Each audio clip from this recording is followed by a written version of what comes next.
Hi friends, welcome back. अच्छा, video शुरू करने से पहले अगर आपने नया चैनल जिसका नाम है फिल्मी रिएक्ट उसको अभी तक सब्सक्राइब नहीं किया है तो जल्दी से पहले उसको सब्सक्राइब कर लो। उसका लिंक है डिस्क्रिप्शन बॉक्स में। तो अभी हम देखेंगे प्रचंड जीत के बाद बीजेपी स्मृति ईरानी को बनाएगी दिल्ली का मुख्यमंत्री।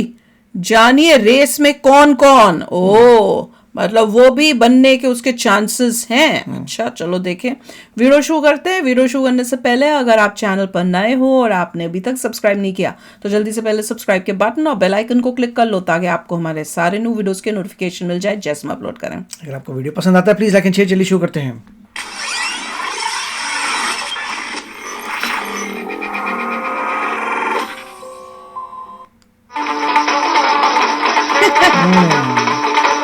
ये वाला फेमस हो गया है।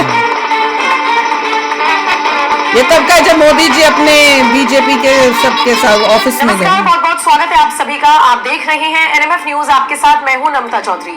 दिल्ली विधानसभा चुनावों के नतीजों के बीच इतना तो साफ हो गया कि बीजेपी सरकार बनाने जा रही है, क्योंकि प्रचंड जीत भारतीय जनता पार्टी को 27 साल बाद दिल्ली में मिली है।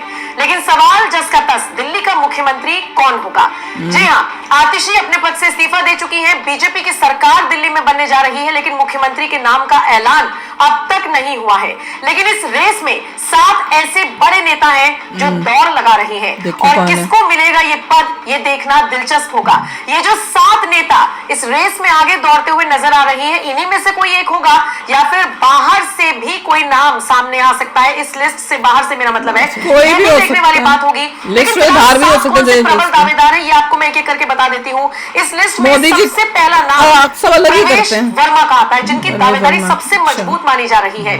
9 महीने से पिछले अगर 9 महीने का आप आंकड़ा निकाल कर देखेंगे तो वो इतने ज्यादा एक्टिव नहीं थे, लेकिन लास्ट 2 मंथ से जिसने केजरीवाल को हराया ना, और सोचिए केजरीवाल के खिलाफ उन्हें चुनाव लड़वाया गया।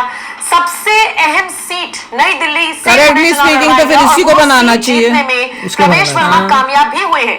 तो ऐसे में सबसे ज्यादा प्रवेश वर्मा ही इस पद के लिए माने जा रही है। आपको बताते चले 2019 में 5.78 लाख वोट से उन्होंने चुनाव जीता था, जो कि दिल्ली के इतिहास में सबसे बड़ी जीत थी। पश्चिमी दिल्ली से लगातार 2 बार के वो सांसद रही हैं। एक अच्छा खासा पॉलिटिकल बैकग्राउंड उनका है और काफी ज्यादा मजबूत पकड़ जाटों में उनकी मानी जाती है। ऐसे में प्रवेश वर्मा प्रबल दावेदार माने जा रही है दिल्ली के मुख्यमंत्री बनने के तौर पर। दूसरा नाम इस लिस्ट में आता है मनोज तिवारी का। उत्तर पूर्वी दिल्ली से मनोज तिवारी लगातार तीसरी बार लोकसभा का चुनाव जीतकर सांसद बने हैं। और सोचिए, जिस वक्त अधिकतर नेताओं के टिकट कटे थे दिल्ली में, उस वक्त मनोज तिवारी अपना टिकट बचाने में कामयाब हुए थे, जिसके बाद कहा जा रहा था कि मनोज तिवारी का। सोचिए, 7 में से 6 नेताओं के टिकट कटे जो अपना टिकट बचाने में कामयाब हुए।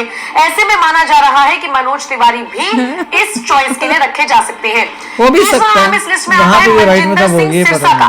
2013 और 17 में शिरोमणि अकाली दल के टिकट पर विधानसभा चुनाव जीत चुके हैं। तीसरी बार राजौरी गार्डन से वो विधायक चुने गए हैं।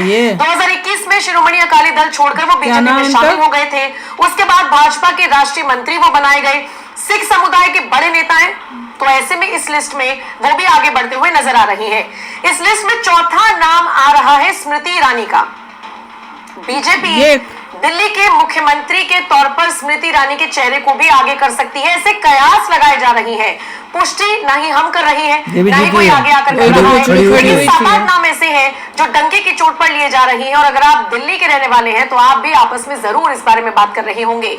स्मृति ईरानी के बारे में अगर बात करें तो देखिए, 2010 से 13 तक भाजपा महिला मोर्चा की वो राष्ट्रीय अध्यक्ष रही है। 14 में लोकसभा चुनाव हारने के बावजूद वो मंत्री बनी। 2019 में उन्होंने राहुल गांधी को हराया। वो एक बड़ा महिला चेहरा है। बीजेपी में इस समय कोई महिला मुख्यमंत्री नहीं है, और ऐसे में स्मृति को सीएम बनाकर बीजेपी महिलाओं को भी मैसेज दे सकती है। पांचवा लिस्ट में आता है विजेंद्र गुप्ता का, जिन्होंने रोहिणी विधानसभा सीट से लगातार तीसरी बार चुनाव जीता है। 2 बार दिल्ली विधानसभा में नेता प्रतिपक्ष रही है। नरेंद्र मोदी के करीबी माने जाते हैं। 2015 में जब बीजेपी के दिल्ली विधानसभा में केवल 3 विधायक थे, उनमें से एक विजेंद्र गुप्ता भी थे। दिल्ली में बीजेपी के अध्यक्ष रह चुके हैं। इसके अलावा वर्मा जी ठीक पर भी वो मजबूती से अपनी पकड़ रखते हैं। चौथा नाम मोहन सिंह बिष्ट का, जो कि लगातार 4 बार विधानसभा चुनाव में जीत हासिल कर चुके थे।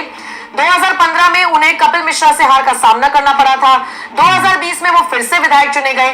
बीजेपी ने 2025 में उनकी सीट बदलकर मुस्लिम बहुल मुस्तफाबाद से उन्हें लड़ाया और यहां से भी उन्होंने जीत हासिल की।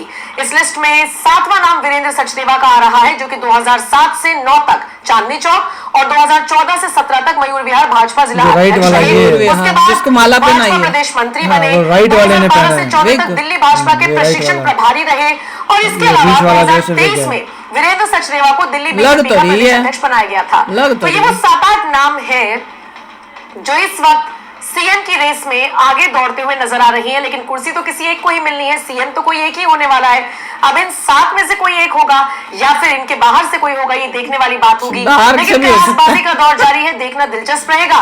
बाकी जैसे ही नाम का ऐलान होगा आप तक जरूर खबर पहुंचाएंगे। बने रहिए एनएमएफ न्यूज के साथ। नमस्कार। भाई स्मृति ईरानी तो आई डोंट थिंक चॉइस है। अगर कहीं खड़ी होके जीती नहीं है तो तब बनाने का कोई मतलब नहीं बनता। Just because she is a lady का, मी बीइंग अ लेडी, मैं खुद बोलती हूँ कि इक्वालिटी का मतलब ये नहीं। इक्वालिटी का मतलब होता है कि आप तो इक्वली करो, जो केपेबल है उसको बनाओ। उसी चीज को यहाँ पे मिस्टर ट्रम्प ने खत्म किया है। हाँ, मैं तो बहुत खुश हूँ। उन्होंने मेरिट बेसिस, उन्होंने कहा बाकी सब गया भाड़ में, मेरिट बेसिस। और मैं कितनी बारी दुखी होती थी और कितनी बारी मैं अपना वो जो है गुस्सा निकालती थी कई वीडियोस में, बोलती थी कि मेरिट होना चाहिए कॉलेज के एडमिशंस में, कहीं जॉब में, कहीं पे भी देखो हर जगह पे मेरिट होना चाहिए। जिसके पास लियाकत है उसको आप लोग, ये नहीं कि लेडी है तो उसको कर दो, सिटी फिर डूब जाएगी। कोई भैया ये माइनॉरिटी से है, फलाना है, डिफरेंट रेस का है तो करो। नो नो, बिल्कुल मेरिट। इस केस में भी जिसको भी मुख्यमंत्री बनाना है मेरिट में। और अगर ये लेडी नहीं खड़ी हुई है कहीं पर और नहीं जीती है, डजंट मेक सेंस। नहीं, और अगर जीती भी है, वर्मा जी ठीक है, उन्होंने केजरीवाल को हाँ, इसलिए इट मेक सेंस कि आपने जो सीएम था उसको हरा के तुम जीते हो तो वो बेस्ट चॉइस होगी। क्योंकि अगर स्मृति ईरानी खड़ी भी हुई थी और जीती भी थी तो भी वो जीती अगेंस्ट केजरीवाल नहीं है। तो अगर चॉइसेस इनमें से देखें तो बेस्ट चॉइस तो यही होंगे वर्मा जी। तो चलो आप भी शेयर करना अपने थॉट्स। हमने तो अपना बता दिया कि हमें कौन लगा है। अब आप बताना कि आपको कौन पसंद आया या कोई और बाहर से भैया, क्योंकि मोदी जी इज नोन कि कोई ऐसे को ले आओ जिसका हाँ कोई देशभक्त, हाँ जो देशभक्त हो, जो वाकई दिल्ली का उसके अंदर वो आग हो कि मैंने दिल्ली को करना है बेटर। तो चलो यार आप भी शेयर करना अपने थॉट्स। चलते हैं, मिलेंगे नेक्स्ट वीडियो में बहुत ही जल्द। Till then take care and bye bye. तो अगर आप मेरे इस चैनल पे नए हो तो जल्दी से सब्सक्राइब के बटन को हिट करो और बेल आइकन को क्लिक करो ताकि आपको मेरा जब नया वीडियो मैं लगाऊं आपको उसके बारे में जल्दी से पता चल जाए।